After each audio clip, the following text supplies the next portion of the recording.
কালকে একটা মোবাইল কিনে দিবি। আমার মোবাইলটা পড়ে গেছে বাবা। বাবা আমার টাকা নাই, আমার মোবাইল কে কিনে দিবে বাবা?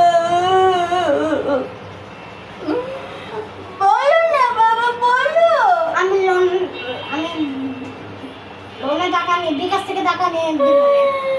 সত্যি বাবা? হ্যাঁ সত্যি বাবা, তুমি আমার বাবা, তুমি আমার মোবাইল কিনে দিবে? ও বাবা, তুমি আমার কত তুমি আমার কত বড়